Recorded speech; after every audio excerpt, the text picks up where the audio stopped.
Hello, আসসালামু আলাইকুম। আমি নোমান অটোমোটিভ ফাউন্ডার। আজকে আপনার সাথে শেয়ার করব আমাদের নতুন একটা স্টক, প্রিয়াস এ টুরিং 2020 সালের একটা গাড়ি। প্রিয়াসের বিষয়ে কথা বলার আগে আমাদের এই গাড়িটার প্যাকেজগুলো নিয়ে একটু আমরা বলতে হবে, কারণ এই গাড়িটা এত পপুলার বাংলাদেশে আর এত প্যাকেজ, যার কারণে আসলে কনফিউশন হওয়াটাই খুব স্বাভাবিক। প্রিয়াসের কিন্তু বেসিক প্যাকেজ হচ্ছে গিয়ে আর টপ প্যাকেজ হচ্ছে গিয়ে এই গাড়িটা। এটা হচ্ছে গিয়ে এ টুরিং সিলেকশন প্যাকেজ, অনেকে আবার এটাকে এ টুরিং বলে। এ টুরিং সিলেকশন বা এ টুরিং যেটাই বলেন না কেন, বেসিক্যালি এটাই হচ্ছে সেই গাড়িটা। এই গাড়িটা আমাদের স্টকে রেডি আছে। কালার দেখতে পাচ্ছেন যেটা, এটা হচ্ছে গিয়ে রেড কালারের। আমাদের এই গাড়িটা 2020 সালের একটা গাড়ি। এই গাড়িটার অপশন গেট হচ্ছে 3.5। প্যাকেজের কথা বলতেছিলাম, প্রিয়াসের বেসিক হচ্ছে দেন হচ্ছে এ টুরিং, এর মাঝখানে আপনি আরো দুইটা প্যাকেজ পান, সেটা হচ্ছে এস এবং এস টুরিং। এ টুরিং এর যে প্যাকেজটার কথা আমরা বলতেছি, এটার মধ্যে কিন্তু আরো একটা ভেরিয়েন্ট আছে, এটা হচ্ছে গিয়ে এ প্রিমিয়াম প্যাকেজ।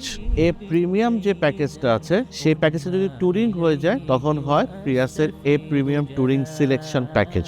এস এর যেরকম এস টুরিং হয়, প্রিয়াসের এ প্যাকেজের এ টুরিং সিলেকশনও হয়, এ প্রিমিয়াম প্যাকেজের আবার এ প্রিমিয়াম টুরিং সিলেকশনও হয়। গাড়িটা যদি ওভারঅল আপনি দেখেন, দেখবেন যে গাড়িটাতে আসলে খুব বেশি কাজ নাই। সরাসরি শোরুমে এসে গাড়িটা না দেখে বুঝতে পারবেন না। আমরা যে গাড়িটা জাপান থেকে কিনি, কেনার পরে আপনাদের শেয়ার করি, সেই গাড়িটার ব্যাপারে আমরা খুব কনফিডেন্টলি বলতে পারি, কারণ আমাদের ওই এক্সপিরিয়েন্সটা হয়ে গেছে যে গাড়িটা বেসিক্যালি কি অবস্থায় আসতে পারে, কি ধরনের ইস্যুস থাকতে পারে, আর সেই ইস্যুটা আমরা কিভাবে সলভ করবো। কারণ আমরা তো যেহেতু জাপানে ব্যবহার করা গাড়িগুলো আপনাদের সেল করতেছে, চ্যালেঞ্জেস থাকে, সেই চ্যালেঞ্জেসগুলো কতটুকু ইজিলি মিটিগেট করা যায়, সলভ করা যায়, সেটাই আমাদের কাজ।